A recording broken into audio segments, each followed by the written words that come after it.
بفيكتور أوسترافسكي ዝተጻሕፈ ናይ ሞሳድ ስልያት ታሪክ ዝሓንሰለ by way of deception ዝተሰመየ ኣብ ዓለም ኣዘራረብ መጽሓፍ ሒዘልኩም መጽእ ኣለኹ። እዚ መጽሓፍ ብሞሳድ ናይ ስልያት ትካል ዝተኣገደን ብዙሕ ምስጢራት ዝሓዘን ኮይኑ ደራሲኡ ቪክቶር ኦስትራቪስኪ ኣባል ሞሳድ ኣብ ዝነበረሉ እዋን ንዓመታት ዝረኣዮ ኩሉ ኣደናቂ ምስጢር ዝጸሓፈ እዩ። ቪክቶር ኦስትራቪስኪ ካብ እስራኤላዊ ታዲን ካብ ካናዳ ውብኡን ኣብ ውሽጢ ካናዳ ዝተወለደ ኮይኑ ዝዓበየ ግን ኣብ እስራኤል እዩ። ወዲ 18 ዓመት ምስ መልአ ኣብ እስራኤል ናይ ምክልኻል ሓይሊ ንመጀመርያ ግዜ ሓላፍነት ዝረኸበ ኮይኑ ድሕሪ ናይ 3 ዓመት ከቢድ ትምህርትን ታዕሊምን ድማ ኣባል ናይ ሞሳድ ክኸውን በቂዑ። ኣብዚ መጽሓፍ ካብ ዝርከብ ናይ ሞሳድን ካርሎስን ኣደናቂ ርክብ ንኽትከታተሉኒ እድመዩ። ላይክ ብምግባር ጀምሩ። ሓደሽቲ ኣባላትና ድማ ሰብስክራይብ ብምግባር ናይ ወትሩ ተኸታተልቲ መደብና ኩኑ እንዳበልኩ ናብቲ መሳድ ታሪክ ሞሳድ ከብለኩም። እስራኤል ናብ ካይሮ ኣብ ዝጓዓዝሉ ዝነበረ እዋን መንገዱ ብዝሰሓተን ወልሓደ ዕድቂ ብዘይተዓጠቐ ናይ ሊብያ መንገዲ ኣየር ቦይንግ 727 ክልተ ናይ ውግእ ጃትን ዝለኣኸቶ 27 ለካቲት 1973 ዓመተ ምህረት እዩ ነይሩ። በዞም ናይ ውግእ ጃት ዝተሃረመ ናይ ሊብያ ኣውሮፕላን ካብ 111 ዝነበሩ ናይ ሊብያ ተጓዓዝቲ ኣብ 105 ሰባት ናይ ሞት ሓደጋ ኣጋጠመ። እዚ ፍጻመ እዚ ዝተኸሰተ እስራኤል ኣብ ልዕሊ ቤይሩት ናይ ኮማንዶ ወራር ፈጺማ ፍሉይ ናይ ፒኤልኦ ኣባላት ምስ ኣወገደትን ብዙሓት ዶኩሜንት ምስ ማረኸትን ናይ ብላክ ሰፕተምበር መራሒ ዝነበረ ኣቡ ዮሴፍን ሰበይቱን ብተወሳኺ ብዙሓት ናይ ፒኤልኦ ኣባላት ምስ ቀተለትን ድሕሪ 12 ሰዓት እዩ ነይሩ።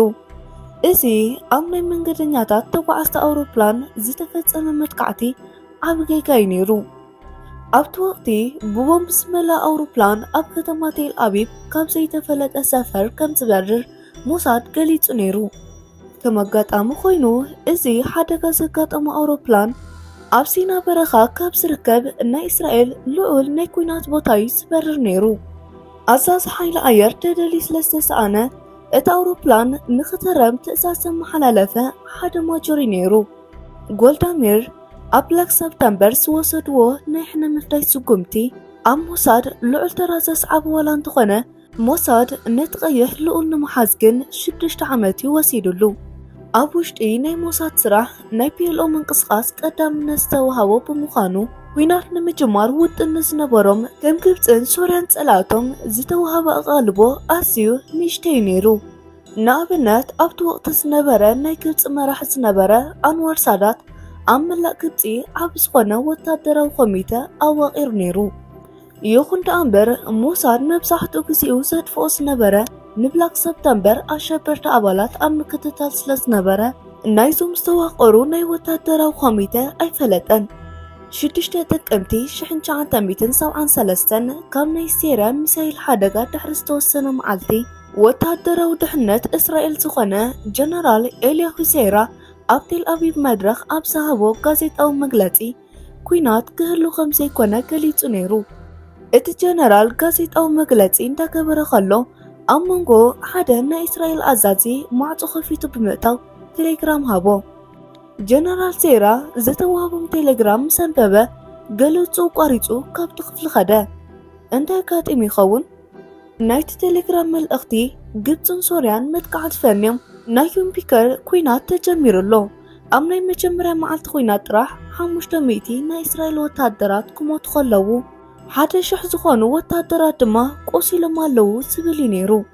እስራኤላውያን ድሕሪ ዝተወሰነ መዓልታት ንጸላእቶም ሃሪሞም ክመልስዎም ወላ እንተኸኣሉ ናይ እስራኤል ሓይሊ ብእስራኤላውያን ይኹን ብኻልእ ከም ተኣምራታዊ ሓይሊ ዝግመት ዝነበረ ብቕዓቶም ግን ካልእ መልክዕ ከም ዝህልዎ ገይሩ እዩ። ምስጋና ንሞሳድ ግን ጎልዳሜር ዋላ ብህይወት እንተነበረ እቲ ናይ ኩናት ሓደ ውፅኢት ኣብ ሚያዝያ 10 1974 ብፍቓዱ ካብ መሪሕነት ዝወረደሉ መዓልቲ ነይሩ። ሻይኮውሊ 2 ስትሬላ ሚሳይላት ከም ዘይተረኸቡ ይፈልጥ ዋላ እንተኾነ ተሓሲቡ ዝነበረ ሓደጋ ግን ተወጊዱ እዩ። ንሱ ናብ ሚላን ክምለስ ከሎ ኣብ ቴል ኣቢብ ዝነበሩ ናይ ሞሳድ ወኪላት ድማ ኩናት ብዝፈጠሮ ሽግር ተዋሒጦም ናይ ጣልያን ፖላይስ ኣብ ኤርፖርት ከባቢ ብዝተፈጠረ ሓደጋ ምክንያት ሞራሎም ተሰይሩሎ። ምክንያቱ ኣብ ዓብይ ናይ ፖለቲካ ሰብ ፈተነ ቅትለት ኣብ ዝተፈጸመሉ ግዜ ዶንጎም ስለ ዝበጽሑ ኩቱር ስምባደ ኣስዒብሎም ነይሩ።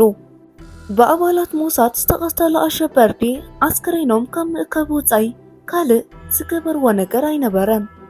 ናይ ጣልያን ስለያ ትካሉ እንተኾነ ጎልዳሜር ንምቕታል ተሓሲቡ ንዝነበረ ፕላን ዝፈልጦ ነገር ኣይነበሮን። እስራኤል ነቲ ጉዳይ ግልጽ ንኸይትገብር ንጣልያን ስለ ዝሓተተት ካብ ዝተወሰኑ ናይ ጣልያን ድሕነት ኣባላት ወጻኢ ናይ ጣልያን ህዝቢ ወይ ካልእ ተፈጢሩ ንዝነበረ ሓደጋ ይኹን ካልእ ዝፈልጥ ሰብ ኣይነበረን።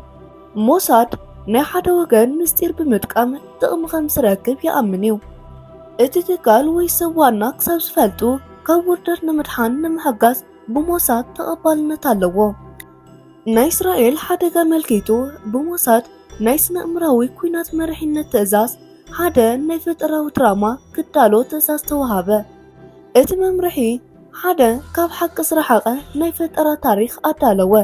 ይኹን እምበር ንእንግሊዝን ንፈረንሳይን ዩናይትድ ስቴትስን ትካላት ስለያ ኣብ ናይ ሮማ መዕረፍ ነፈርቲ ንዝተፈጠረ ሓቀኛ ታሪክ ከም ዝፈልጡ ተገበረ። ኣብ ናይ ስለያ ስራሕ ናይ ሳልሳይ ኣካል ሕጊ ዝብል ብዝፍለጥ ሕጊ ኣሎ።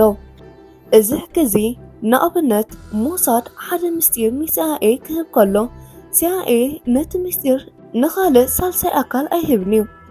ሓሓሊፉ ግን እቲ ኢንፎርሜሽን ብኸፊል ወይ ብመጠኑ ንኻልእ ሳልሳይ ወገን ይሕሊፉ ክህብ ይኽእል እዩ። ቅድም ኢሉ ይኸውን ካብ ናይ ሮማ ድሕሪ ናይ ኣውሮፕላን ሓደጋ ሞሳድ ንግብፅን ሶርያን ካብ ሕብረት ሶቪየት ዝረኽብዎ ብዝሕን ዓይነት ኣፅዋርን ንሲአይኤ የሕሊፍ ይህብ ነበረ። ሞሳድ ነዚ ሓበሬታ ዝንዳሃበ ዝረኽቦ ዝነበረ ጥቕሚ ክልተ እዩ። እቲ ሓደ ዝንኡ ክውስኽ ይሕግዞ፣ እቲ ካልኣይ ድማ ግብፅን ሶርያን ኣብ ዓብዪ ናይ ኣፅዋር ምውቃር ከም ዝነበሩ የረጋግጽ። እዚ ድማ መንግስቲ ኣሜሪካ ንእስራኤል ዝልግሱ ሓገዝ ንኽውስኽ ይሕግዝ። ሲአይኤ ነዚ ሓበሬታ ካበይ ከም ዝረኽቦ ንኣሜሪካ ኮንግረስ ዋላ እንተዘይገለጸ ደገፍቲ እስራኤል ንኮንግረስ ዝህብዎ ዝነበሩ ሓበሬታ ትኽክል ከም ዘይነበረ የረጋግጽ። ኣመሓዳሪ ኣሜሪካ ንናይ ሊብያ መራሒ መሓመድ ጋዳፊ ሓደገኛ ኢሉ ክጽዋዕ ከሎ ኣብ 1970ታት ኣሸበርቲ ኣብ ብዙሕ ቦታታት ብምቅላሶም መላእ ዓለም ብፍርሒ ተዋሒጦም ነይሮም።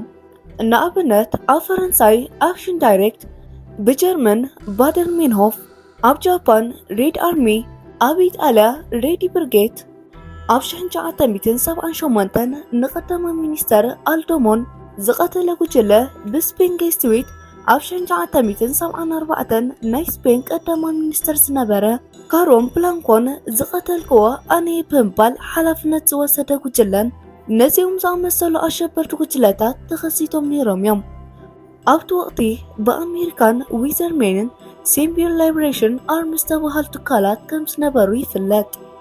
ኣብ ኣውሮጳ ዝርከቡ ናይ ይሁዳ ቤተ ክርስቲያንን ካልኦት ትካላትን ብቦምብ ዝተሃረሙሉን ሓደጋ ዝበፅሖምን በዚ ዝተዋጃበረ ወቕቲ ነይሩ። ሊብያ በዚ ጉዳይ ኢድ ዋላ እንተዘይነበሮን ሞሳድ ኣብ ናይ ሮማ መዕረፎ ነፈርቲ ንዝተፈጠረ ሓደጋ ንሊብያ ንምውንጃል ጽቡቕ ኣጋጣሚ ክረክብ ከኣለ። ሞሳድ ብጣልያን ንዝተወሰዱ ስትሬላ ሚሳይላት ዝርዝር ረኺቡ ነይሩ። 12 ጥራሕ ስለ ዝተረኸቡ እተን ዘይተረኸባ 2 ሚሳይላት ግን ከየተሓሳሰቦም ኣይተረፈን። ሞሳድ እዞም ሚሳይላት እዚኦም ካብ ዩጎስላቪያ ከም ዝመፁ ዋላ እንተፈለጠ ሕብረት ሶቪየት ናብ ግብፂ ካብ ትልእኾም ሚሳይላት ወሲኹ ብዝርዝር ንሲአይኤ ኣመሓላለፈ። ናይ ፈጠራ ታሪክ ክስነት ዝተኣዘዘ መምርሒ ነቲ ጉዳይ ኣመልኪቱ እዞም ኣሸበርቲ ስትሬላ ሚሳይል ዝረኸብዎ ካብ ሊብያ ከም ዝኾነን ኣብ መወዳእታ ታሕሳስ 1972 ነቶም ሚሳይላት ሒዞም ካብ ቤይሩት ከም ዝተበገሱን ብንእሽተይ ጃልባ በዓል ሞተር ኣብ ናይ ጣልያን ወደብ ምስ በጽሑን ድሕሪዚ ናብ ውሽጢ ሮማ ብመኪና ከም ዝኣተውን ጠቒሱ ንእግረ መንገዶም ተተኻኢሉ ኣብ ቪየና ንዝርከብ ናይ ኣይሁድ ትካላት ሓደጋ ንምብጻሕ ሓሳብ ከም ዝነበሮም ብምስርዛር ሰፊሕ ናይ ፈጠራ ሓበሬታ ኣዳልዮም ነይሮም። እቶም ኣሸበርቲ ፈንጂ ሒዞም ስለ ዝተረኸቡ ብ26 ጥሪ 1973 ብናይ ጣልያን ፖላይስ ኣብ ታሕቲ ቀይዲ ኣትዮም ከም ዝተቐሰሩን ፖሊስ ጣልያን ድማ መጀመርያ ንኽልቲኦም ቀፂሎም ነቲ ሓደ ኣብ መወዳእታ ድማ ነቶም 3 ሸበርቲ ከም ዝፈነውዎም ብዝርዝር ሪፖርቶም ኣጻፈፉ። እዚ ብሞሳድ ዝተዋሃቦም ናይ ሓሶት ኢንፎርሜሽን ኣሜሪካ ብናይ ወታደራዊ ኮምፒውተሮም ኣስፊሮሞ ነይሮም። ናይ ጣልያን ፖሊስ ኣብ 26 ጥሪ ነቶም ኣሸበርቲ ምስ ሚሳይሎም ከም ዝሓዝዎም ብይፋ ዘቃልሕሉ ወቅቲ ናይቲ ሚሳይል መፍለይ ቁፅሪ እውን ንሲአይኤ ክሕብሩ ከኣሉ። ሲአይኤ ንዝረኸቡ ሓበሬታ ንናይ ኣሜሪካ ወታደራዊ ድሕነት የሕሊፉ ክህብ ከሎ እቲ ናይቶም ሚሳይላት መፍለይ ቁፅሪ ምስቲ ሞሳድ ኣቐዲሙ ሕብረት ሶቪየት ንግብፅን ንሶርያን ሚሳይላት ተቐብሎም እያ ብምባል ሪፖርት ዝገበሮም መፍለይ ቁፅሪ ናይቶም ሚሳይላት ምስ ተነጻጸረ ሓደ ኮይኑ ተረኸበ። ኣሜሪካ ብርግጽ ሕብረት ሶቪየት ነዞም ሚሳይላት እዚኦም ንግብፂ ከም ዝሃበታን ግብፂ ድማ ንሊብያ ሕሊፋ ከም ዝሃበታን መራሒ ሊብያ ድማ ነቶም ኣሸበርቲ ከም ዘዕጠቖም ብምእማን ኣብ ልዕሊ ናይ ሊብያ መራሒ ዝነበሮም ሕማቕ ኣረኣእያ ብዝበለፀ ኣጠንኪርዎ። እዚ ኩሉ ነገር ፈጠራዊ ታሪክ ከም ዝኾነ ዝፈልጥ ሞሳድ ጥራሕ ነይሩ። ኢጣልያ ነቶም ኣሸበርቲ ብነጻ ዝፈነወትሉ ምክንያት ምናልባት እቲ ጉዳይ ኣብ ቤት ፍርዲ ቀሪቡ እንተኮይኑ እቲ ሓቀኛ ታሪክ ክግለጽ ይኸውን እዩ ብዝብል ስግኣት እዩ። እቲ ሓቀኛ ታሪክ እንተወፂእ ድማ ናይ ኢጣልያን ፖሊስን ናይ ስለላ ትካል ሽምን ክብርዝ እዩ። ሕጂ እውን እንተኾነ ናይቶም ዘይተረኸቡ ክልተ ሚሳይላት ህላውነት ንሞሳድ የተሓሳስቦ ኣሎ። ናይ ኣሜሪካ ሓለፍቲ ብድሕርቲ ከቢድ ናይ ሽበራ ሓደጋ ናይ ሊብያ መራሒ ከም ዘሎ ዝኣመኑ ኮይኖም ጣልያናውያን ግን እቲ ናይ ብሓቂ ታሪክ ክቃላሕ ስለ ዘይከኣለን ካብ ምውራድ ስለ ደሓኑን ዕረፍቲ ተሰምዖም። እቶም ኣሸበርቲ ኣብ ቤት ማእሰርቲ ኣብ ዝነበሩሉን ብናይ ሞሳድ ኣባላት ብዝተመርመሩሉ ወቅትን አልሐሰን ሳሌም ቀይሕ ልዑል ኣብቲ ጉዳይ ተሳታፊ ከም ዝነበረ ክበጽሕዎ ከኣሉ። በዚ ምክንያት ድማ ሞሳድ ንሳሌም ብጥቡቅ ክከታተል ጀሚሩ። ኣብ ሮማ ፖሊስ ጣልያን ፍልስጤማውያን ኣሸበርቲ ሞሳድ ክምርምሮም ፍቃድ ሃብዎም። እቶም እሱራት ኣእጋሮም ተኣሲሩን ኣእዳዎም ንድሕሪት ተቐፊዱን ኣብ ዝነበረሉ ክልተ ናይ ሞሳድ ኣባላት ናብቲ ዝነበረዎ ክላስ ኣተዉ። እቶም ኣባላት ሞሳድ መጀመርያ ዝገበርዎ ነገር ኣብ ውሽጢ ዝነበረ ናይ ጣልያን ፖሊስ ንበይኖም ገዲፍዎም ክኸይድ ይነግርዎ። እዚ ክፍሊ እዚ ናይ እስራኤላውያን ክፍሊ እዩ። ናይ እስራኤላውያን ትእዛዝ ድማ ክንቅበል ኢና ብምባል ወፁ። እቶም ናይ ፒኤልኦ እሱራት ነዚ ምሰምዑ ብስምባደ ተመልኡ። ምናልባት እውን ሃገሮም ገዲፎም ናብ ኣውሮጳ ዝኸድሉ ኣብ ኢድ እስራኤል ከይወርቁ ስለ ዝፈርሑ ይኾኑ፣ ግን ኣይተረፎምን። ተዛረብቲ ቋንቋ ዓረብ ኣባላት ሻምባክ ማዕጾ ምስ ዓፀዉ ንዝተኣሰሩሉ ተራ ሰንሰለት ኣውፂኦም ብዝተለይዎ ዓይነት መእሰሪ ፌሮ ኣሰርዎም። እቲ መእሰሪ ተሪርን ንኣሽቱ በላሕቲ ላማን ዘለዎ ኮይኑ ኣእዳውካ ከም ድላይካ ከተንቀሳቐሰሉ ትኽእል ከም ካልእ መቐፈዲ ዘይኮነ ኣጥቢቑ ብምሓዝ ናይ ደም ዑደት ብምግታእ ኣብ ኩቱር ሕማም ዝእቱ ከቢድ መቐየዲ ፌሮ እዩ። እቶም ኣባላት ሞሳድ ነቶም እሱራት በዚ መእሰሪ እዚ ኣእዳዎምን ኣእጋሮምን ኣጽኒዖም ድሕሪ ምእሳር ብዛዕባ ዝበፅሖም ዘሕዝን ኩነታት ኮፍ ኢሎም ክዕልሉል ጀመሩ። ኣእዳዎምን ኣእጋሮምን ኣብ ልዕሊ ምእሳሮም ኣዒንቶም ብጨርቂ ብምእሳር ብኸረጢት ዝመስል ጨርቂ ርእሶም ብምሽፋን ወልሓደ ኦክሲጅን ከም ዘይረኽቡ ድሕሪ ምግባሮም ሕጂ ጽቡቕ ጌርኩም ተዘናግዑ ብምባል ክላገጹሎም ጀመሩ። እቶም ኣባላት ሞሳድ ከምዚ ክገብሩ ከለዉ እቶም ኣሸበርቲ ኣባላት ኣብ ሓፂር ግዜ ክንፍታሕ ኢና ዝብል እምነት ኣይነበሮምን። እዚ ብምዃኑ ድማ ብዛዕባ አልሐሰን ሳሌም ቀይሕ ልዑል ብዙሓት ሕቶታት ይሓትዎም ነበሩ። እቶም እሱራት ምስ ተፈትሑ ናብቲ ቀይሕ ልዑል ብምኻድ ሞሳድ ዕላማ ገይሮም ከም ዘለዉ ገለጹሉ። ኣብቲ ወቅቲ ብላክ ሰፕተምበር ኣብ ዝኾነ ድፍኢት ይገብር ነይሩ። ናይ ቦምብታትን ፈንጅታትን ባረ ኣብ ሙሉእ ኣውሮጳ ጎሊሑ ዝተረኣየሉ ወቅቲ ነይሩ። ሞሳድ አልሐሰን ሳሌም ንምርካብ ዓብዪ ዝኾነ ሃንቆውታ ከም ዝነበሮ ብኻልእ ድማ ኣብ ቤይሩት ዝርከቡ ናይ ብላክ ሰፕተምበር መራሕቲ ኣዝዮም ዘቕርቦ ወዶም እሞ ንዕኡ ንምድሓን ብዙሕ ፃዕሪ የፍስሱ ነይሮም። በዚ ምክንያት ድማ ንዝተወሰነ ግዜ ክስወር ከም ዘለዎ መጠንቀቕ ተሃብዎ። ድሕሪ ዝተወሰነ ሰሙናት ለካቲት 1973 ዓ.ም ኣብ ቤይሩት ዝርከብ ዋና ቤት ጽሕፈት ብእስራኤላውያን ዝተቐንጸለ ናይ ብላክ ሰፕተምበር ዋና ኣዛዚ ኣብ ዮሱፍ ኣብ ኣውሮጳ ውሽጢ ንዝተኻየደ ኦፕሬሽን እቲ ትካል ብጊዜያዊ ኣመሓዳሪ ክስየም ከም ዘለዎ ወሰነ። በዚ መሰረት ድማ ኣብ ኣልጀርያ ዝተወለደን ኣብ ፓሪስ ብናይ ፋሽን ዝፍለጥ መሐመድ ቦዲያን ዝተመረፀ። ቦዲያ ናይ ባዕሉ ዝኾነ ጉጅለ ብናይ ባዕሉ ሽም ናይ ቦዲያን ኣባላት ብዝብል ኣጣየሰ። ዕላማ ቦዲያን ኣብ መላእ ኣውሮጳ ንዝርከቡ ጉጅለ ኣሸበርቲ ሓደ ሕቡእ ኣጀንዳ ሂቡ ንምጥንኻር ነበረ። ዝተፈላለዩ ኣባላት ጉጅለ ኣብ ውሽጢ ሊባኖን ናይ ወታደራዊ ታዕሊም ከም ዝረኽቡ ካብ ምሕጋዝ ሓሊፉ ኣብ ውሽጢ ሓፂር ግዜ ዓብ ዝኾነ ናይ ኣሸበርቲ ትካል ክምስረት ከኣለ። ሓሳቡ ጽቡቕ ዋላ እንተነበረ ግን እቲ ቀንዲ ሽግር ፒኤልኦ ኣኽራሪ ብሄር ክኸውን ከሎ እቶም ዝተረፉ መብዛሕቶም ኣባላት ድማ ማርክሳውያን እዮም ነይሮም። ማርክሳውነትን እስልምናን ድማ ብቐሊል ክወሃሃዱ ዝኽእሉ ዓይነት ኣይኮኑን። ንቦዲያ ኣብ ቤይሩትን ማእኸላይ ፓሪስን ዝመላለስ ሞኮርበል ብዝብል ሽም ዘጽዋዕ ፍልስጤማዊ ኣራኻቢ በዓል ስልጣን ወይ ፈጻሚ ጉዳይ ነበሮ። ኣብ ቤይሩት ዝርከብ ናይ ብላክ ሰፕተምበር ዋና ቤት ጽሕፈት ናይ እስራኤል ኮማንዶ ወራር ብዝፈጸሞም ካብ ዝተታሕዙ ብዙሓት ሓበሬታታት ማእኸል ደረቕ ስእልታት ብዝርከብዎም ናይ ሞኮርበል ዝርዝር ታሪክ ህይወት ዝገልጽ ዶኩሜንት ሓደ ነይሩ። ሰነ 1973 ናይ ሞሳድ ካጻ ኦሪን ሪፍ ቀጥታዊ ርክብ ገይሩ ንሞኮርበል ንኽምልምል ቀጥታዊ ትእዛዝ ተዋሃቦ። ከምዚ ዓይነት ናይ ምልመላ ጥበብ ብዙሕ ግዜ ጥቕሚ ኣለዎ። እቲ ተደላይ ሰብ ሕቶ ተቐቢሉ ዝምልመለሉ ግዜ ብዙሕ እዩ። ዝቐረበሉ ናይ ምልመላ ሕቶታት ዋላ እንተዘይተቐበለ ንኻልእ ግዜ ንኻልእ ምስላሉ ጠጠው ከብል ይኽእል እዩ። እንተዘይኮይኑ ድማ ከምቲ ናይ ግብፂ ኒውክሌር ሊክ ሜሻድ ዘጋጠሙ ክስተት ከጋጥሙ ከም ዝኽእል መጠንቀቕታ ይኾኑ። ንሞኮርቤል ድሕሪ ናይ ሓደ መዓልትን ፈረቓን ምክትታል ኣብ ሓደ ዓብ ዝኾነ ሆቴል ከም ዘሎ ተረጋገፀ። ብእግሩ ድሕሪ ዝገበሮ ዙረት ናብ ክፍሉ ምስ ተመለሰ ሪፍ ክከታተሎ ከኣለ። ኣብ መደቀሲ ክፍሉ ብዝተገበረ ስውር ፍተሻ ዕጥቂ ከም ዘይብሉ ተረጋገፀ።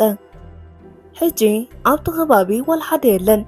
ሞኮርቤል ኣባል ናይ ፒኤልኦ ብምዃኑ ሓደገኛ ክኸውን ይኽእል እዩ ዝብል ስግኣት ስለ ዘሎ ሪፍ ኣድላይ ንዝበሎ ጥንቃቐ ገበረ። ሪፍ ደድሕሪኡ ናብቲ ክፍሊ ብምእታው ንሞኮርቤል ብብላክ ሰፕተምበር ዝተጻሓፈ ፋይል ኢንፎርሜሽን ሽሙ፣ ዕድሚኡ፣ ኣድራሹን ወዘተ ብቓሉ ነገሮ። ቀጺሉ ካብ ናይ እስራኤል ትካል ስላያየ ርብሕ ዝበለ ሰልዲ ክንከፍለካ ኢና ንኣና ክትሰርሕ ንደለና በሎ። ቀበጥበጥ ናብራ ዝለመደን ሱልጥንን ምዕቡልን ሞኮርቤል ንሪፍ ኣጸቢቑ ድሕሪ ምዕዛቡ ፍሽኽ ብምባል ክሳብ ሕጂ እንታይ ደንጊካ በሎ። ክልቲኦም ናይ 5 ደቂቕ ጥራሕ ዲስከስ ድሕሪ ምግባሮም ንኻልእ ርክብ ቆፅራ ሒዞም ተፈላለዩ። ሞኮርቤል ገንዘብ ዋላ እንተዘይጸልአ ብዝበለጸ ዝሰሓቦ ጉዳይ ግን ምናልባት ሽግር እንተተፈጢሩ ንድሕንነቱ ዝወሃቦ ድሕንነት እዩ። ክልቲኦም ወገናት እንተሓልዮምን ንውሕስነቱ ተኣምንቲ እንተኾይኖምን ጽቡቕ ብቕጽበት ቦዲያን ዝርከበሎም ቦታታት ንሪፍ ነገሮ። ቦዲያን ኣብ ውሽጢ ፓሪስ ብዙሓት ስፍራታት ነበርዎ። ብሞሳድ ክድለ ከም ዝኽእል ስለ ዝፈልጥ ኣብ ነፍሱ ክፍለይቲ ኣብ ዝተፈላለዩ ጽቡቓት መንበሪኡ የዕርፍ። ሞኮርቤል ፈጻሚ ጉዳይ ብምዃኑ እቶም ጽቡቓት መንበሪ ክፍልታት ይፈልጦም እዩ። ሪፍ ነቶም ጽቡቓት መንበሪ ቦዲያን ይሕሊፉ ንኻልኦት ኣባላት ሞሳድ ድሕሪ ምሃቡ መእተውን መውፅእን ናይ ቦዲያን ክከታተል ጀመረ። ብዙሕ ከይጸንሐ ቦዲያን ንዝቕጽል ናይ ሽበራ ተግባር ዝውዕል ኣቐዲሙ ትምህርቱ ኣብ ለንደንን ሞስኮን ዝተኸታተለን መንበሪኡ ኣብ ፓሪስ ኮይኑ ሓደ ሓበሬታታት እንዳሃበ ምስ ፒኤልኦ ዝሰርሕ ዝነበረ ኤልጅላሚሮ ሳንቸስ ዝተባሃለ ቬንዙላዊ ብዙሕ ሰሊ ከም ዝኸፍሎ ክፍለጥ ተኸኣለ። ቦዲያን ንዝከታተልዎ ኣባላት ሞሳድ ኣዝዩ ጥንቁቕ ከም ዝነበረ ተፈለጠ። ሓደ ናይ ስለላ ትካል ብዝግባእ ዝፈልጦን ዕላማ ዝኾነ ግለሰብ ወይ ጉጅለ ዘዘውትሮም ቦታታት እዮም። ንግዚኡ ንቦዲያን ተኸታቲሎም ከምዚ ዓይነት ስራሕ ንምስራሕ ኣይተኸኣለን። ስለዚ ንቕተሎ ምባል እውን ኣይከኣልን እዩ። መጀመርያ ክወሳሰቡ ንዝኽእሉ ነገራት ከወግድዎም ኣለዎም። ቦዲያን ዘዘውትሮ ነገር እንተሃልዩ ብዝንቀሳቐሰሎም ቦታታት ኣብ ኩሉ ሰማያዊ ሬንወልት 16 መኪና ምዝዋር ጥራሕ እዩ። ብቅዱስ ቤርናን ከባቢ ሓደ ቦታ የዘውትር። ቦዲያን ኣብ ውሽጢ መኪናው ቅድሚ ምእታው ምናልባት ዝተጸመዳሉ ቦምቢ ወይ ፈንጂ ከይህሉ ብምባል ናይታ መኪና ደጋዊ ክፋል ጽቡቕ ጌሩ ከይፈተሸ ከፊቱ ኣኣቱን እዩ። እዚ ስለ ዝኾነ ኣባላት ሞሳድ ኮፍ ምስ በሎ ዝፍንጀር ቦምቢ ኣብ ኮፍ መበሊኡ ከጻውድሉ ወሰኑ። ናይ ፈረንሳ ስለያዊ ትካል ከይጥርጥር እቲ ቦምቢ ኣብ ውሽጢ ገዛ ዝተሰርሐን ብበላሕቲ ዝተሰባበሩ ሓፃዊን ከም ዝመልእ ድሕሪ ምግባር ምስ ሸሓነ ዝመሰል ሓፂን ተተሓሒዙ ኣብ ታውቲ ዝተኾፍ ዝብለሉ ትሕቲ ወንበር ተፃወደ። ሰነ 1873 ቦድያ ካብ ሓደ ኣፓርታማ ወፂኡ ካልእ ግዜ ከም ዝገብሮ ደጋዊ ኣካል መኪኑ ድሕሪ ምፍታሽ ናብ መኪንኡ ከፊቱ ብምእታው ማዕፆ ምስ ዓፀዎ እቲ ዝተፃወደ ቦምቢ ተፈንጂሩ ክቆድሎ ከኣለ። እታ መኪና ድማ ነደደት። እቲ ባርዕ ሓያል ብምባሩ ኣብቲ ውሽጢ ቦምቢ ዝነበሩ ዝተሰባበሩ ሓፂን ካልኦትን ካብ ኣካል ሓሊፎም ናይታ መኪና ላዕለዋይ ኣካል እውን በሳሲዖሞ ነይሮም። ቦድያ ምስ ኣሸበርቲ ርክብ ከም ዝነበሮ ዝፈልጥ ፖሊስ ፈረንሳ ንምኽንያት ሞቱ ዝሃቦ መልሲ ንሓደ ናይ ሽብር ኣባል ንምቕባል ሒዝዎ ዝኸይድ ዝነበረ ቦምቢ ሃንደበት ስለ ዝተፈንጀሮ እዩ ዝብል ነይሩ። ብላክ ሰፕተምበር ብናይ ቦድያ ሞት ተሓታቲ ሞሳድ ከም ዝኾነ ጭቡጥ ሓበሬታ ወይ ምርዳእ ዋላ እንተዘይሓዘ ምጥርጣሩ ግን ኣይተረፈን። በዚ ድማ ንዝረኸቦ እስራኤላዊ እንዳቐተለ ሕነኽፈዲ ወሰነ። በዚ ውሳነ መሰረት ኣብ ደቡብ ካሊፎርኒያ ኣካላት ዝርከብ ፍልስጤማዊ ተመሃራይ ሽጉጥ ብምሓዝ ናብቲ ኣብ ዋሽንግተን ዝርከብ ኤምባሲ እስራኤል ክኸይድ ትእዛዝ ተዋሃቦ። ከምዚ ዝተገበረሉ ምኽንያት ብናይ ኣሜሪካ ትካል ስለያ ኣባላት ክትትል ካብ ዝግበረሉ ናይ ኣሸበርቲ ኣባል ንላዕሊ ሓደ ፍሉጥ ዘይኮነ ፍልስጤማዊ ነቲ ሓደጋ ፈጺሙ ብቐሊሉ ክሃድም ይኽእል ብዝብል እዩ። በዚ መሰረት ሓምለ 1973 መንነቱ ዘይተፈለጠ መንእሰይ ኣብ ውሽጢ ኤምባሲ ምክትል ሓይሊ ኣየር ዝነበረ ኮነሬል ዮሱፍ ኣሎን ቀቲልዎ ሃደመ። እቲ ቀታሊ ፈጺሙ ኣይተተሓዘን። እዚ ቅትለት ምስ ቦድያን ዝተሓሓዝ ከም ዝኾነ ሞሳድ ዝተረድኡ ኣብ ኩናት ዊንኪንፑት ወቕቲ ብዝተረኸበ ኣብ ውሽጢ ሓደ ዶኩሜንት እዩ። ድሕሪ ናይ ቦድያን ቅትለት ሞርካቤል ቬንዝላዊ ውሻንዜ ንናይ ኣውሮፓ ኦፕሬሽን ክመርሕ ብብላክ ሰፕተምበር ከም ዝተመረፀ ንሪፍ ገለጸሉ። ሞሳድ ብዛዕባ ሰብዚ ዝፈልጦ ሓበሬታ ኣመና ውሑድ ነይሩ። እንተኾነ ግን እዚ ሰብ እዚ ራሚሬዝ ወይ ካርሎስ ብዝብል ሽም ከም ዝፍለጥ ክበፅሕዎ ከኣሉ። ካርሎስ ኣብ ውሽጢ ሓፂር ግዜ ኣብ ዓለም ፍሉጥን ተፈራሕን ካብ ዝኾኑ ሰባት ሓደ እዩ። ዓሊ ሓሰን ሳሌም ኣሻ ስለ ዘይነበረ ንናይ ነብሱ ድሕነት ዝሕልው ከዳሉ ጀመረ። ንሞሳድ ምርሓቕን ብኻልኣይ ድማ ንናይ እስራኤላውያን ሕማቕነት ንምንፅብራቕ ዝገብሮ ዝነበረ ፃዕሪ ኣይቋረፀን። በዚ መሰረት ብክልተ ዝተፈላለዩ ኤምባሲታት ምኽንያት ብገዛእ ፍቃዶም ንሞሳድ ከም ዝምልምሉ ገበረ። ናይዚኦም ቀንዲ ስራሕ ዝተፈላለዩ ሓበሬታታትን ናቱ ምንቅስቃሳት ዘርእዩ ካርታታትን ንሞሳድ ንምርካብ ነይሩ።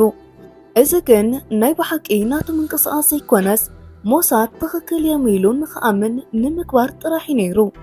ነዚ ጥበብ ብምጥቃም ሞሳድ ንዑ ንምህዳን ኣብ ውሽጢ ኖርዌይ ካብ ከተማ ኦስሎ 95 ማይል ርሒቓ ናብ ትርከብ ሊርሃሜር ትበሃል ንእሽተይ ከተማ ከም ዝኸዱ ገበረ። ኣብዚ ከተማ ካብ ዝርከቡ ሆቴላት ኣብ ሓዲኡ ዘገልግል ዝነበረ ዋርድያ መልክዑ ንቐይሕ ልኡል ዝመስል ነበረ። ንሳሌም ንምርካብ ዝግበር ኦፕሬሽን ዝመርሕ መሳርሕቲ ሞሳድ ዝኾነ ማይክ ሃራሪ ነበረ። ሳሌም ነቲ ዋርድያ ሞሳድ ብጥቡቕ ይከታተልዎ ከም ዘለዉ ምስ ፈለጠ ሓደ መዓልቲ ኣባላት ሞሳድ ኣብቲ ከባቢ ከም ዘለዉ ምስ ረጋገፀ ናቱ ሰባት ከይዶም ነቲ ዋርድያ ከም ዘዘራርብዎ ገበረ። እቲ ተግባር ኣባላት ሞሳድ እዚ ሰብዚ ሳሌም ዝብል ሓሳቦም ስለ ዝወሰኸ እቲ ዝፈልጦ ዘይብሉ ዋርድያ ሓምለ 21 1973 ብኣባላት ሞሳድ ተቐተለ። ምስ ሓደጋ እዚ ርክብ ዝነበሮምን ክእሰሩ ዝተወሰነሎምን 3 ኣባላት ሞሳድ ማእኸል እቲ ሓደ ዴቪድ ኣርቤል ነበረ። ኣብ ውሽጢ ናይ ሞሳድ ታሪክ ናይ ሃሜር ሓደጋ ኣዝዩ ዘፍርሕ ተግባር እዩ። ኣብ ፓሪስ ካርሎስ ዝተዋሃቦ ሓላፍነት ተረከበ። ናይ ኣውሮጳ ናይ ስለያ ትካላት ብዛዕባ ሰብ እዚ ዝፈልጥዎ ነገር ኣይነበረን። ዓረብ ኣይዛረብኒው፣ መልክዑ እውን ንዕራብ ፈፂሙ ይመስልኒው። ካርሎስ ኣብ ሓደ ወቅቲ ብዛዕባ ፍልስጤማውያን ክዛረብ ከሎ እዞም ሰባት ሲኦም ከም ዝብልዎ ፍርቆም ከማን ጥዑያት ሰባት እንተዝኾኑ ነይሮም እስራኤል ክሳብ ሕጂ ኣብ ውሽጢ ፍልስጤም ከመይ ጌራ ክትጸንሕ ክኢላ ኢሉ ተዛሪቡ ነይሩ። ኣብ ቀረባ ብምኽንያት ኦንሪፍ ንሞሳድ ንምግልጋል ዝተመልመለ ሞካርቤል ንናይ ካርሎስ ፈጻሚ ጉዳይ ኮይኑ ጸንሐ። ካርሎስ ኣብ ፓሪስ ንዝካየድ ኦፕሬሽን ኣብ ዘጠናኽረሉ እዋን ኣብ መላእ ኤውሮጳ ዝነበረ ናይ ብላክ ሰፕተምበር ኣጽዋር ብምልኡ ኣብ ውሽጢ ቁጽጽሩ ገበረ። ካብዞም ኣጽዋራት እዚኦም ንቐዳማይ ሚኒስተር ጎልዳሜር ቅትለት ተዳልዮም ካብ ዝነበሩ ስትሬላ ሚሳይላት እቶም ከይተረኸቡ ዝተረፉ 2 ሚሳይላት ኣብ ኢዱ ይእተዎም። ሞካርቤል ንብላክ ሰፕተምበር ከም ላይን ዞን ዘገልግል ዋላ እንተኾነ ንኻልኦት 2 ትካላት ማለት እውን ንፖፑላር ፍሮንትን ንናይ ፍልስጤም ትካል መንስያትን ተመሳሳሊ ስራሕ ይሰርሓሎም። እዚ ብምዃኑ ሞሳድ ካብ ሞካርቤል ዝረኽቦ ዝነበረ ፍሉያት ሓበሬታታት ኣመና ኣደነቕትን ካብ ኩሎም ዝጸረዩን ነይሮም። ሞሳድ ዝደልዩ ነገር ንባዕሉ ድሕሪ ምትራፍ ዝገብርዎ ክሳብ ዝጠፍኦም ንናይ ኣውሮጳ ትካል ስለያን ንሲአይኤን የሕሊፉ ይህብ ነበረ። እዚ ኩነታት ብኻልኦት ናይ ስለያ ትካል ሰራሕተኛታት ሎሚ ናይ ሞሳድ መጽሓፍ ረኺብና እንዳበሉ ክዋሰዩ ኣኽኢልዎም ነይሩ። ሞሳድ ንኻልኦት ናይ ስለያ ትካላት ብሓበሬታ ናይ ምዕልቕላቕ ተግባር ጽቡቕ ዋላ እንተዘይኮነ ዳሕራይ ዝኾነ ሽግር እንተተፈጢሩ ግን ኣይፈለጥናን ኣይተነገረናን ክብሉ ኣይክእሉን እዮም። ካርሎስ እቶም ኣውረማ ተሪፎም ዝነበሩ 2 ስትሬላ ሚሳይላት ድሌት ይሕደሩሉ። ኣባላት ሞሳድ ኣብቲ ወቕቲ ኣብ ናይ ሮማ መዕርፎ ነፈርቲ ተታሒሱ ዝነበረ ኣሸባሪ ተሃዊኾም ተዘይቀትልዎ ነይሮም። እቶም ሚሳይላት ኣበይ ከም ዘለዉ ምፈለጡን ምረኸብዎምን ነይሮም። ካርሎስ ኣብ ሞሳድ ወይ ኣብ ትካላት እስራኤል ዕላማ ዘይብሉ ሰብ ከም ዝኾነ ሞሳድ ዋላ እንተፈለጠ ግን ሓደገኛ ሰብ ከም ዝኾነ ኣረጋጊጾም ኣለዉ። ሞሳድ እቶም ጠፊኦም ዝነበሩ 2 ስትሬላ ሚሳይላት ህላውነቶም ዘለዎ ቦታን ብሞርካቤል ዋላ እንተተነገሮም ንግዚኡ ምትንካፎም ግን ኣድላይ ኮይኑ ኣይረኸቦን። ሞርካቤል ካብ ዘመሓላልፎም ኢንፎርሜሽን ብስሓት ዝተለዓለ ሞሳድ ኣብ ሓደ ወቕቲ ን24 ሰዓታት ናቱ ጻውዒት ጥራሕ ዝቕበል ሰራሕተኛ መዲቡ ነይሩ።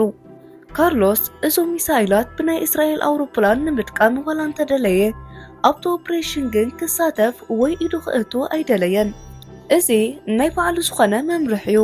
ብኸምዚኡ ፈጺሙ ዘይተሓዝ ካርሎስ ሓደ ኦፕሬሽን ይሓስብ ተግባራ ክኾን ከም ዝኽእል ይረጋግጽ። እንተኾነ ግን ኣብቲ ኦፕሬሽን ኣይሳተፍን። በቶም ሚሳይላት ብዝምልከት ንሞሳድ ሽግር ኣጋጠሞ። ሞርካቤል ኣዝዩ ጠቓሚኦም ብምዃኑ ኣብዚ ናይ ኦፕሬሽን ወቕቲ ከቃልዕዎ ይደለዩን።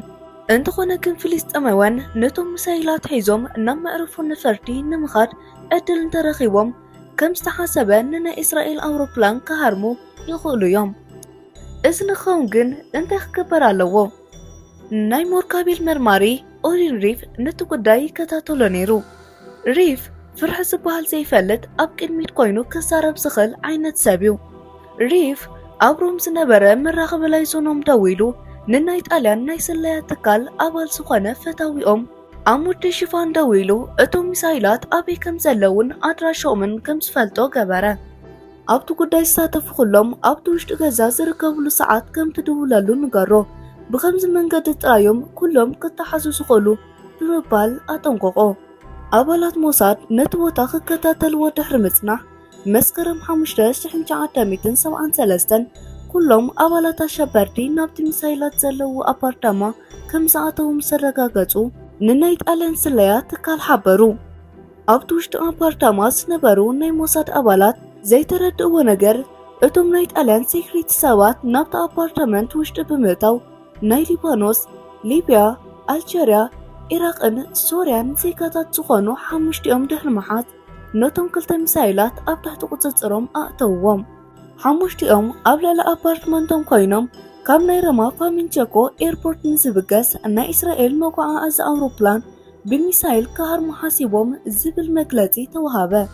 በቲ ኣፓርትመንት ዝበርር ኣውሮፕላን ዋላ እንተዘይሃለወ ህዝቢ ዝተዋህቦ መግለጺ ኣሚኑ ተቐበለ። እቶም 5 ኣሸበርቲ ነቲ ሙቐት ተኸቲሉ ዝትኮስ ሚሳይል ሒዞም ኢድ ከፈንጂ እንተተተሓዙ ፖሊስ ጣልያን ግን ንኽልቲኦም ብቕጽበት ብዋሕስ ፈኒው ኣብ ከተማ ሮማ ከም ዝወጽእ ክገብር ከሎ እቶም ዝተረፉ ሰለስተ ድማ መጋቢት 1984 ተፈቲሖም ናብ ሊብያ ተወሰዱ። ንዖም ኣብፂሑ ዝምለስ ዝነበረ ኣውሮፕላን ግን ኣብ ውሽጡ ብዝተፃወደ ፈንጂ ተባሪዑ ክቃፀል ከሎ እቲ ኣብራርን ካልኦት ናይቲ ኣየር ሰራሕተኛታትን ሞቱ። ጣልያናውያን ነቲ ፈንጂ ዘፃወዱ ሞሳድ ይኽብሉ ከለዉ ፒኤልኦ ከይኮነ ከም ዘይተርፍ ይግመት።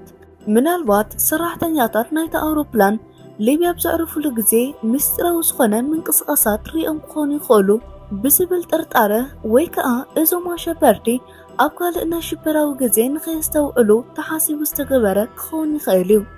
ነቲ ኣውሮፕላን ፈንጂ ዘፃወደ ሞሳድ እንተዝኸውን ነይሩ እቶም ኣሸበርቲ ኣብ ውሽጢ ተኣየር ከለዉ ክፍንጅራ ነይሩ እዩ። ታህሳስ 1973 ካርሎስ ኣብ ፓሪስ ነይሩ። ካብ ፓሪስ ውፅእ ኢሉ ናይ ፒኤልኦ ኣፅዋራት ዘቕምጠሉ ቦታ ነይሩዎ።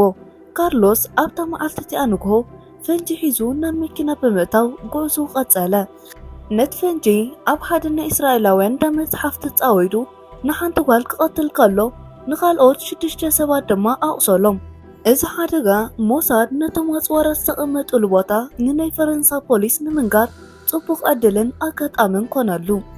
ፖሊስ ፈረንሳ ብዝተሓበርዎ ቦታ ወሪሮም ብምኻድ ፈንጅታትን ብዙሓት ዝተፈላለዩ ናይ ውግእ ኣፅዋርን ናይ ፕሮፓጋንዳ ወረቓቕትን ደርዘን ዝኾኑ ሰባትን ኣብ ትሕቲ ቁፅጥር ኣውዓሉ። ካርሎስ ግን ኣብቲ ቦታ ኣይነበረን። በታ መዓልቲ እቲኣ ካብ ፈረንሳ ወፂኡ ኸይዱ እዩ። ንፅባሒቱ ካብ ለንደን ንሞርካቤል ደው ኢሉ ኣብኡ ክረኽቦ ከም ዝደሊ ነገሮ። ሞርካቤል ግን ናይ እንግሊዝ ፖላይስ ስለዝደልይዎ ናብኡ ክኸይድ ከም ዘይክእል ብምግላጽ ክኸይድ ስለዘይከኣለ ንዝተወሰነ ግዜ ምስ ካርሎስ ዝነበሮን ርክብ ተቋረፀ። ጥሪ 22 1974 ካርሎስ መሊሱ ናብ ሞርካቤል ደወለ። ናብ ፓሪስ ይመጽእ ኣለኹ፣ ጽባሕ ወይ ድሕሪ ጽባሕ ንፈራረመሉ ውዕል ኣለኒ በሎ። እዚ ምስ ተሰምዐ ኩሎም ኣብ እንግሊዝ ዝርከቡ ናይ እስራኤል ትካላት ኣብ ልዑል ተጠንቀቕ ክኾኑ ተገበረ። እዚ መልእኽቲ ሞርካቤል ንካርሎስ ዘለዎ እምነት ንምፍታሽ ከም ዝኾነ ስለዝፍለጥ ናይቶም ትካላት ኣብ ተጠንቀቕ ከም ዘለዉ ፍሉጥ ኣይነበረን። ድሕሪ 2 መዓልቲ ጥሪ 24 ሓንቲ መኪና ኣብ ለንደን ናይ እስራኤል ባንኪ ኣብ ዝርከበሉ ህንፃ በይኑ ብምፅጋዕ ኣብ ውሽጢ ዝነበረ ሰብ ፈንጂ ደርቢው ንሓንቲ ጓል ኣቁሰለ። ንፅባሒቱ ካርሎስ ምስ ሞርካቤል ንምርኻብ ፀውዖ። ድሕሪዚ ኩነታት ስለዝተሓላለኹ ብናይ እስራኤል ትካላት ብዘተኮርሉ ዕላማታት ንዝተወሰነ ግዜ ጠጠው ከም ዘበሉን ንጃፓንን ንጀርመን ኣሸበርቲ ኣባላት ዘይተኸፈለ ሰልዲ ስለዘሎ እዚ ከይተኸፈለ ንፒኤልኦ ትካል ወል ሓደ ተወሳኺ ስራሕ ክሰርሕ ከም ዘይክእል ገለጸሉ። ብሞርካቤል ዝተረኸበ ሓበሬታ ንሞሳድ ዕረፍቲ ዋላ እንተሃበ ምስ ካርሎስ ግን ንንውሕ ዝበለ ግዜ ብከምዚ ኩነታት ምቕፃል ከም ዘይከኣል ግልጽ እንደኾነ መፀ። ኣብታ ዓመት እቲኣ ኣብ ነሓሴ 13 1974 ኣብ ውሽጢ ከተማ ፓሪስ ኣብ መኪና ዝተፃወዱ 3 ቦምቢ ተፈንጀሩ። ክልቲኦም ኣብ ሓደ ቤት ሕትመት ጋዜጣ፣ እቲ ሓደ ድማ ብናይ ሬድዮ ጣብያ ከባቢ ሓደጋ ኣብፅሑ። ናይ ፈረንሳ ፖሊስ ነቲ ባርዕ ዘካየዶ ኣክሽን ዳይሬክት ብዝብል ዝፍለጥ ጉጅለ ከም ዝኾነ ገሚቱ ነይሩ። እቲ ሓደጋ ዘብፅሖ እዚ ጉጅለ ዋላ እንተኾነ እቲ ፈንጂ ዝሃቦምን ከፃውድዎ ዝሓገዞምን ግን ካርሎስ ነይሩ። ካርሎስ ኣብቲ ኦፕሬሽን ከም ዘይተሳተፈ ንምምሳል እቲ ባርዕ ቅድሚ ምፍፃሙ ናብ ካልእ ናይ ፓሪስ ኣንፈት ከይዱ ነይሩ። ኣብቲ ወቅቲ ካርሎስ RPG-7 ብምባል ዝፍለጥ ናይ ሶቪየት ፀረ ታንኪ ላውንቸር ከም ዝረኸበ ሞሳድ ፈሊጡ ነበረ። ናይዚ ላውንች ክብደት 19 ፓውንድ ጥራሕ ብምዃኑ ንምስካሙ ቅልል ዝበለ ብምዃኑ ብ555 ያርድ ርሕቀት ዘይንቀሳቐስ ብ333 ያርድ ድማ ዝንቀሳቐሱ ነገራት ንምህራም ዝኽእል መሳርሒ ኩናት ካብ ምዃኑ ንላዕሊ 12 ኢንች ርጉደት ዘለዎ ነገር ናይ ምብሳዕ ሓይሊ ኣለዎ። ጥሪ 13 1975 ካርሎስን ዓርኩን ዊልፍሮድ ቦክስ ናብ መዕረፎ ነፈርቲ ኣምርሑ። ናይ ጀርመን ባድርሆም ዝበሃል ሽብር ፈጣሪ ግሩፕ ኣባል ኮይኑ ሰነ 27 1976 ኢንተቤ ኣብ ውሽጢ ኡጋንዳ ዝተጠለፉ እስራኤላውያን ንምድሓን ዝተገበረ ወረራ ወቅቲ ዝሞተ ሰብ እዩ። ክልቲኦም ሰባት ንናይ እስራኤል ኣውሮፕላን ዳሕረዋይ ክፋል ጫፍ ሪኦም እዮም። ካርሎስ ነቲ ኣውሮፕላን ብዝግባእ ንምርኣይ ንዘኽእሎ ቦታ ንምፍላይ ኣብቲ ከባቢ ተዘዋዊሩ ዝጥዕሞ ቦታ ድሕሪ ምምራፁ ንምልክት ክኾኖ ኣብቲ ቦታ ፀባ ከዓወሉ መሳሪኡ ብምሓዝ ቢስትሮይ መኪንኡ ኣብ ላዕሊ ደየበ። ኣብ ላዕሊ ጠጠው ምስ በለ ቦስ ናብቲ ምልክት ዝተገበረሉ ቦታ መኪንኡ ከንቀሳቐስ ጀመረ። ኣብ ጥቓቲ ምልክት ምስ በጽሐ ካርሎስ ንዝሓሶ መሳርሒ ኣብ ልዕሊ ናይ እስራኤል ኣውሮፕላን ተኪሱ ዋላ እንተኾነ ዕላምኡ ብምስሓቱ ግን ኣብ ጥቕኡ ንዝነበረ ናይ ዩጎስላቪያ ኣየርን ኣብ ሓደ ናይ ኤርፖርት ህንፃ ከቢድ ሓደጋ ውረደ። ድሕሪዚ ካርሎስ ነጢሩ ናብታ መኪና ብምእታው ካብቲ ቦታ ክስወር ከኣለ። ካርሎስ ናብ መንበሪኡ ኣፓርትመንት ምስ ተመለሰ ዝፈጸሞ ተግባር ንሞርካቤል ምስ ነገሮ ሞርካቤል እቲ ዜና ብሬድዮ ክሰምዖ ከም ዝጸንሐን ናይ እስራኤል ኣውሮፕላን ከይተሃረመ ከም ዝተረፈን ገለጸሉ። ካርሎስ ብርግጽ ሕጂ ስዒትና ኢና ኣብ 19 ተመሊስና ግን ክንፍትን ኢና በሎ። ከምቲ ዝተለመደ ሞርካቤል ነዚ ሓበሬታ እዚ ንሞሳድ ኦሪን ሪፍ ኣቐበሎ። ሪፍ ካርሎስ ከም ዝሓሰቦ ነቲ ዕላማ ዝተገበረ ክውን ንምግባር ብምባል ኣውሮፕላን ብሓደ ወገን ጥራሕ ምርኣይ ናብ ዝከኣሎ ናብ ሰሜናዊ ጫፍ ናብቲ ኤርፖርት ብምግባር ተወሰኽቲ ሓለውቲ ሰባት ኣዳለወ። ጥሪ 19 እቶም ኣሸበርቲ ኣብቲ መዕረፎ ነፈርቲ ሓደጋ ከብፅሑ ከም ዝኽእሉ ንፈረንሳውያን ፖላይስ ከም ዝተነገሮም ዘይፈለጠ ካርሎስ ካልኦት 3 ሰባት ብምሓዝ ናብቲ ቦታ ኣምርሐ። በቲ ከባቢ 3 ግዜ ምስ ኮለለ ፖላይስ ፈረንሳ ሳይረን ብምስማዕ ኣብ ጥቕኦም በፅሑ። እቶም ሰባት ተኽሲ ካብ ምኽፋት ዝሓዝዎ ኣፅዋርን መኪንኦምን ገዲፎም ሃደሙ። ካርሎስ ኣብ ጥቕኡ ተሓልፍ ዝነበረት ጓል ብሽጉጥ ኣፈራሪሑ ኣብ ውሽጢ መኪና ክኣቱ ከሎ ካልኦት እውን ደድሕሪኡ ኣተዉ። ኣፅዋሮምን ሓደ ዶኩሜንቶምን ብፖላይስ ዋላ እንተተተሓዘ በዓል ካርሎስ ግን ሃደሙ። ድሕሪዚ ንንውሕ ዝበለ ግዜ ካርሎስ ኣበይ ከም ዘሎ ሞርካቤል ከይፈለጠ ጸንሐ። ድሕሪ ዝብ ዘለዎ 5 ዋርሕ ውሽጢ ዝተረጋገአ ኩነታት ይረአ ነይሩ። ሞርካቤል ካርሎስ ኣበይ ከም ዘሎ ዋላ እንተዘይፈለጠ ንሞሳድ ዝህቦ ዝነበረ ሓበሬታ ግን ይቕጽል ነበረ። ይኹን ደኣምበር ኣብቲ ወቕቲ እቲ ኣብ ቤይሩት ካብ ዝርከቡ ሰባት ማእኸል ሓዲኦም ሞርካቤል ብዝገበሮም ምንቅስቓሳት ጥርጣራ ዝሓደሮም ክኸውን ከሎ ተዘራርቦ ከም ዝተለዩ ስለዝሰምዐ ክበሳጮ ጀሚሩሎ። ሞሳድ ኣብቲ ወቕቲ ንካርሎስ ክሃርሞ ወሰነ። ካርሎስ ድማ ስጉምቲ ክወሰደሉ ከም ዝኽእል ጠርጢሩሎ። ናይ ሞሳድ ዋና ቤት ጽሕፈት ሪፍ ባዕሉ ንካርሎስ ከም ዝከታተል ወይ ድማ ካልኦት ኣባላት ሞሳድ ክቐትልዎ ኣይደለየን። ሓደ ጥቕሚ ዘለዎም ሓበሬታታት ብምሃብ ንምትሕብባር ፈቃደኛ ዋላ እንተኾነ እቲ ጉዳይ ንፈረንሳ ፖሊሳት ንምግዳፍ ወሰኑ። ሰነ 1975 ካርሎስ ካብ ዘለዎ ቦታ ቴሌፎን ምስ ተደወለ ሞርካቤል ብፍርሒ ብምንቅጥቃጥ ፓሪስ ገዲፉ ከም ዝኸይድ ነገሮ። ይኹን ደኣምበር ካርሎስ ሓምሻይ መንበሪ ብዝብል ዝፍለጥ ከባቢ ናብ ዝርከብ ገዝኡ ንኽመጽእ ንሞርካቤል ኣጥቢቑ ይሓቶ። ኣብቲ ከባቢ ዝርከቡ ኣፓርትመንት ሓደ ጥራሕ መእተውን መውፅእን ዘለዎም ኮይኑ ኣብ ሓደ ቦታ ጥራሕ ኮንካ ዝሓልፍን ዝኣቱን ንኹሉ ምቁፅጻር ይከኣል። ካርሎስ ንምእታም ዝጥዕም ዋላ እንተዘይኮነ ኣብቲ ቦታ ምርካቡ ግን ኣገራሚ ነገር ነበረ። ኣብ ክፍልታት ናይቲ ኣፓርትመንት ኣብ ሓደ ክፍሊ ዝነብር ሳያን ገባሪ ጽቡቕ ፍቓድ ምኽንያት ብምግባር ሪፍ ካርሎስ ካብ ዝነብራሉ ፊት ንፊት ክላስ ንምክራይ ከኣለ። ቱሪስታት ንሓደ መዓልቲ ወይ ንሰሙን ዝካረይዎ ጽብብ ዝበለ ቦታ እዩ። ሪፍ ኣብቲ ልዕሊ ኣፓርታማ ኮይኑ ናይቲ ከባቢ ቁልቁል ይቆጻጸር።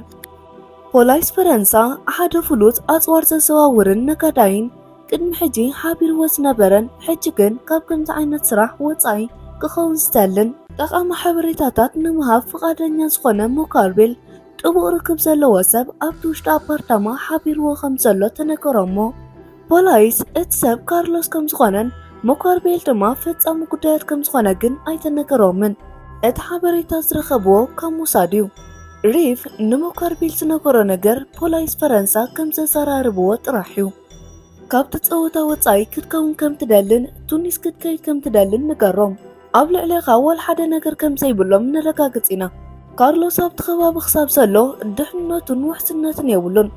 ናይ ካርሎስ ስእልታት ድሕሪ ምርኣዮም ካርሎስ መን ምዃኑ ክሓትኻዮም ብንዕቀት ወል ሓደ ይኮነን ኢልካ መልሰሎም። ክንረኽቦ ንደሊ ኢና ስለ ዝብልኻ ካርሎስ ናብ ዘለዎ ቦታ ወሲድካ ርእዮም። ድሕሪዚ ንሕቶ ክወስድዎዮም ብዛዕባኡ ሓቀኛን ኣድላይን መንነት ድሕሪ ምርግጋጾም ንዘለኣለም ክእሰር እዩ። ንስኻ ድማ ብነፃ ኣብ ቱኒስ ክትነብር ኢኻ በሎ። እቲ ፕላን ከቢድ ሓደጋ ዘለዎ ዋላ እንተኾነ ንካርሎስ ክሳብ ዘጥፍእ ዝኾነ ሞሳድ ዕጅባ ይበሎም። ሪፍ ንናይ ፈረንሳይ ፖሊስ ብዛዕባ ናይ ካርሎስ መንነት ብዝግባእ ከም ዝፈልጡ ንምግባር መብዛሕትኡ ፋይላቱ የሕሊፉ ክህቦም ይኽእል እንተኾይኑ ንሓለፍቱ ፍቓድ ሓተተ። ነዚ ዘቕረበሉ ምኽንያት ሞሳድ ሓደ ዓብ ሰላይ የሕሊፉ ከም ዝህቦን ካርሎስ መን ከም ዝኾነ ብዝግባእ እንተዘይፈልጦሞ ወኪሎም ሞርካቤል ሓደጋ ከንጸላልዎ ይኽእል ብዝብል ሓሳብ እዩ። ብተወሳኺ ፖሊስ ፈረንሳ ምስ ካርሎስ ዝገብርዎ ርክብ መንነት ናይ ካርሎስ ተረዲኦም ብዝግባእ እንተዘይተጠንቅቖም ዓብ ዝኾነ ሓደጋ ከጋጥሞም ይኽእል ይኸውን ዝብል ስጋኣት ነይርዎ። ፈረንሳውያን ብዛዕባ ካርሎስ ዝፈልጥዎ ሓበሬታ ኣዝዩ ድሩት ጥራሕ ነይሩ። ሪፍ ካብ ሓለፍቱ ዝረኸቦ መልሲ ካርሎስ ድሕሪ ምእሳሩ ምስ ፈረንሳ ንዝግበር ምይይጥን ብዝበዝሖ ምስማዕ መሰረትን ኣድላይ ሓበሬታ ብላይዞን ምኽንያት ክወሃቦም ከም ዝኽእል ነበረ። እዚ ማለት ፈረንሳውያን ንዝደለይዎ ሓበሬታ ንምርካብ ዝኸፍልዎ ዋጋ ኣሎ ማለት እዩ። ብዛዕባ ናይ ካርሎስ ሓቀኛ መንነት ዘይተነገረሉ ዋና ምኽንያት ጾሜት ሜሊቻን ቴሼል ወይ ድማ ካይሰሩት ተባሂሎም ብዝፅውዑ ናይ ሞሳድ መሳርሕታት ብዘሎ ናይ ምቅድዳም ቅንኣት እዩ። ናይ ቴሼል መምራሕ ኢንፎርሜሽን ንኻልኦት ትካላት ስለያ ክንህብ ኣለና ብዝብል ሓሳብ ኩሉ ግዜ ምስ ጾሜት ኣብ ቃልሲ እዩ። እዚ ብምግባር ናይ ካልኦት ተፈታውነት ካብ ምትራፍ ተወሳኺ ሓበሬታ ንምርካብ ይኽእል ዝብል እምነት ዘለዎ ኮይኑ ናይ ጾሜት እምነት ድማ ዝተረኸበ ሓበሬታ ንኻልኦት ትካል ስለያ ብቐሊሉ ክወሃብ ከም ዘይግባእን ብዝተወሃበ ሓበሬታ ግልባት ብቐጥታ ሓደ ነገር ክኽፈል ወይ ክወሃብ ይግባእ ዝብል እዩ። ንናይ ካርሎስ ጉዳይ ኣመልኪቱ ኦሬን ሪፍ ብዘቕረቦ ሕቶ ንናይ ካርሎስ ፋይል ንምሃብ ክልቲኦም ሓለፍቲ ክሳተዩ ዝተራኸብሉ እቲ ኣቐዲሙ ዝነበረ ኩነታት ተቐይሩ ጾሜት ነቲ ሓበሬታ ንምሃብ ክሰማዕ ከሎ ቴሼል ድማ ዘይከም ናይ ወትሩ ነዚ ሓሳብ እዚ ተቃውሞ ኣቕረበ። ነዚ ጋጣሚ ምኽንያት ብምግባር ናይ ቴሼል መምርሒ ሓላፊ ንናይ ካልእ ግዜ ዝነበረ ጣዕስኡ ክዋፃእ ፈተነ። እንታይ ዓይነት ኣሰራርሓ እዩ? ንፈረንሳ ሓበሬታ ምሃብ ትደልዩ ኣለኹም? ንሕና ሓበሬታ ክንህብ እንተደሊና ድማ ትኽልኩልና። ሕጂ ድማ ንሕና ብሪጋና ፍቓደኛ ኣይኮናን በለ። ዝሓቶም ስለዘየለን ነፍሲ ወከፎም ገባርን ሓዳግን ስለዝኾኑ ነቲ ሓበሬታ ከይሃብዎም ተረፉ። ኣብቲ ናይ ቆፀራ መዓልቲ ካርሎስ ናብቲ ኣፓርታማ ክኣቱ ከሎ ሪፍ ይሪኦ ነይሩ። ኣባላት ሞሳድ ንሞካርቤል ካበይ ከም ዝወስድዎ ንናይ ፈረንሳ ፖሊስ ኣቐዲሞም ብዝነገርዎ መሰረት ክረኽብዎ ከኣሉ። ኣብ ናይ ካርሎስ ክፍሊ ፓርስ ስለዝነበረ ካልኦት ደቡብ ኣሜሪካውያን እውን ነበሩ። ሞርካቤል ናይ ፖሊስ ከም ዝኾነት ብዘይትፍለጥ መኪና ምስ ሰለስተ ናይ ፈረንሳ ፖሊስ ኮይኑ ኣብቲ ቦታ በፅሐ። ክልቲኦም ምስ ሞካርቤል ኮይኖም ኣብቲ በይኑ ናይቲ ፖላሳ መውፅኢ ክተርፉ ከለዉ እቲ ሳልሳዮም ድማ ነቲ ካርሎስ ዝነበረሉ ክፍሊ ከም ዝኸዋኽሕ ተገበረ። ካርሎስ ማዕፅኡ ምስ ከፈተ እቲ ናይ ሲቪል ክዳን ዝተኸደነ ፖሊስ ነብሱ ላለየ። ካርሎስ እውን ንኽኣቱ ጋበዞ። ንዒስራ ደቓይቕ ዝኣክል ተዘራረቡ። ብዘይ ጥርጥር ካርሎስ ደሓን ሰብ ይመስል። ፖሊስ ቅድሚ ሕጂ ሪኦሞ ይፈልጡን እዮም ወይ ብዛዕባኡ ዝሰምዕዎ ነገር ኣይነበረን። ብዝረኸብዎ ዝተወሰነ ሓበሬታ ጥራሕ እዩ ንዕኡ ኣብ ታሕቲ ቁፅፅር ንምውዓል ዝፍትኑ ዘለዉ። ኣብ ክላስ ኮይኑ ዝዕዘቦም ዝነበረ ሪፍ ኣዝዩ ካብ ምሕራቁ ዝተለዓለ እንዳጓየየ ከይዲ ነቲ ፖሊስ ከጠንቅቕ ሓሲቡ ከም ዝነበረ ድሕሪ ፍጻመ ተዛሪቡ እዩ። ፖሊስን ካርሎስን ዝተወሰነ ድሕሪ ምስራቦም እቲ ፖሊስ ሓደ ሰብ ኣብ መኪና ኮፍ ኣቢሉ ከም ዝመፀ ንካርሎስ ይነግሮ። ምስኡ ክትዘራረብ ይደለኹ ምሳይ እንተኸድካ ቅሬታ ይስማዓካ ድዩ ብምባል ይሓቶ። ኣብዚ ግዜ እዚ እቲ ፖሊስ ንሞካርቤል ሒዞም ክመፁ ነቶም ኣብ መኪና ገዲፎም ዝመፀ ክልተ ፖሊስ ምልክት ሃቦም። ካርሎስ ንሞካርቤል ምስ ረኣዮ ኩሎም ምስጢራቱ ዝተሸጡ መሲልዎ ነይሩ። ካርሎስ ነቶም ቅጽበታት ምስ ዝተውዓለሎም ምስቲ ፖሊስ ንምኻድ ፍቓደኛ ከም ዝኾነ ገለጸሉ። ካርሎስ ነዚ ኩሉ ምስቲ ፖሊስ ዝዘራረቦ ዝነበረ ግዜ ማዕፁ ካብ ዝኸፍሓት ሒዙ ዝሃርሞ ዝነበረ ጊታር ከም ዝሓዞ ነበረ። እቶም ኣብ ደገ ዝነበሩ ሰባት ኣብ ውሽጢ ዝካየድ ዝነበረ ነገር ስለዘይፈለጡ ሳዕስዒቶም ቀጸሉ። ካርሎስ ዝሓዞ ጊታር ኣቐሚጡ ጃኬት ደሪቡ ክወፅእ ምስ ሓተተ እቲ ፖሊስ ድማ ፍቓድ ሃቦ። ኣብዚ ግዜ እቶም ሰለስተ ሰባት ናብቲ ማዕጾ ይቐርቡ ነበሩ። ካርሎስ ናብቲ ካልእ ዝቕጽል ክፍሉ ብምእታው ጊታሩ ወርዊሩ ድሕሪ ምድርባይ ጃኬቱ ደሪቡ ነታ ጊታር ብምኽፋት 38 ካልቤር ሽጉጥ ኣውፅኡ ጃኬቱ ደሪቡ ነታ ጊታር ብምኽፋት 38 ካሊበር ሽጉጥ ኣውፅአ። ቀፂሉ ናብቲ ማዕጾ ተጸጊዑ ብምትኳስ ነቲ ናይ መጀመርያ ፖሊስ ኣብ ክሳዱ ሃሪሙ ድሕሪ ምቁሳሉ ነቶም ክልተ ድማ ብቕጽበት ቀተሎም። ንሙካርቤል ብክልተ ጥይት ኣብ ኣፍ ልቡ ሃሪሙ ምስ ኣውደቆ ንምማቱ ከረጋግጽ ኣብ ርእሱ ተኩሱ ሰናበቶ። ሪፍ ኣብ ክላስ ኮፍ ኢሉ ኩሉ ዝግበር ነገር ይከታተል ነበረ። ሽጉጥ ኣይነበሮን። ካርሎስ ንሙካርቤል ወሲኹ ንኩሎም ፖሊስ ቀቲሉ ካብቲ ቦታ ክኸይድ ከሎ ኣፉ ሒዙ ይዕዘቦ ነበረ። ሪፍ እቶም ናይ ፈረንሳ ፖሊስ መንነቱ ከም ዝፈልጡ ይፈልጥ እዩ። ብናቱ እምነት ሞሳድ ኣብ መጻወድያ ከም ዘእተዎም እዮም ዝግምቱ። ሪፍ እዚ ሓደጋ እዚ ካብ ዝፍጸም ድሕሪ 2 ሰዓትን ፈረቓን ክዳን ናይ ፓይሎት ተኸዲኑ ኣብ ኤልኣር ኣውሮፕላን ደይቡ ናብ እስራኤል ከደ። እቶም ኣብቲ ክላስ ናይ ካርሎስ ዝስዕስዑ ዝነበሩ ሰባት ኣምቡላንስ ጸዊዖም ነቲ ቆሲሉ ዝነበረ ፖሊስ ናብ ሕክምና ወሰድዎ። ንሳቶም ካርሎስ እንታይ ከም ዝኾነ ይፈልጡ ይነበሩን። እቲ ፖሊስ ብህይወት ጸኒሑ ብዛዕባ እቲ ዘጋጠመ ነገር ምስ ተዛረበ ካርሎስ ተኹሲ ምስ ጀመረ ድምፂ ሓዋፒሉ ካርሎሴ ብምባል ይዛረብ ከም ዝነበረ ገለጸ። በታ ዕለልቲኣ ካርሎስ ፍሉጥ ክኾን ከኣለ። ታሕሳስ 21 1975 6 ደገፍቲ ፍልስጤም ሕቡኣት ተወጋእቲ ኣብ ቪየና ውሽጢ ዝካየድ ኣብ ዝነበረ ናይ ዘይቲ ኣምረትን ለኣኽትን ሃገራት ትካል ፔክ ኣብ ኣኼባ ዝነበሩ 3 ሰባት ቀቲሉ ን7 ብምቁሳል ንኻልኦት ን81 ብዝሓዝዎም ኦፕሬሽን ውሽጢ ካርሎስ ተሳታፊ ከም ዝነበረ ይግመት። ንውሕድ ዓመታት ብዙሓት ባርዕን ዝተፈላለዩ ናይ ሽብር ተግባራትን ብኡ ይሳበቡ ነበሩ። 1979 ክሳብ 80 ጥራሕ ኣክሽን ዳይሬክቲቭ ፈጺሞ ብዝተባሃለ 16 ናይ ባርዕ ሓደጋታት ዝተፈጸሙ ብካርሎስ ከም ዝኾኑ ይእመን። ናይ ስለያ ትካላት ቀንዲ ሽግሮም ንሰባት ብዓለም ለኻዊ ስለያ ክጎድኡ ዝኽእሉ ተግባራት ዝሰርሕዎ ማዕጾ ዓጺዮም ብምዃኑ እዩ። ኩሉ ነገር ማዕጾ ዓጺዮም ብምስጢር ዝፍጽምዎም ብምዃኖም ንዝኾነ ነገር ሓላፍነት ካብ ምውሳድ ይቁጠቡ። ተቆጻጸር ዘይብሉ ናይ ስለያ ትካል ሰብ ዝጎድእ ወይ ዝልሕልሕ መድፍዕ ዓይነት እዩ። ብውሽጣዊ ሕቱኽቱኽ ጥራሕ እዩ ዝዝረብ። ካርሎስ እዚ ኩሉ ጉዳያት ፈጺሙ ዝሃደመሉ ምኽንያት ስለያ ሞሳድ መንነት ናይ ካርሎስ ዝገልጹ ሓበሬታታት ይሕሊፉ ንኣባላት ፖሊስ ፈረንሳ ስለዘይሃበይ ነይሩ። እዚ እንተዘይኮይኑ እዚ ይግባእኒ ብምባል ምትሕብባሩ ከቃርጾ ኣይግባእኒ ነይሩ። ድሕሪዚ ናይ ካልኦት ሃገራት ናይ ስለያ ትካላትን ወኪላትን ኣብ ልዕሊ ሞሳድ እምነት ክገብሩ ኣይክእሉን እዮም። እዚ እንተኮይኑ ድማ ብዓለም ለኻዊ ስለያ ተሰማዕነት ክስእን እዩ። ሕጂ ዝስራሕ ዘሎ ስራሕ ከምዚ እዩ። እስራኤል ኣብ ዓለም ዓባይ ሃገር ክትከውን ትኽእል እኳ እንተኾነት ሞሳድ ስልጣን ጥቕሚ እስራኤል ዘይኮነ ንዑ ጥራሕ ከም ዝጠቕም ገይሩ ብምቁፅጻሩ የድሕናን የጥፋኣን ኣሎ።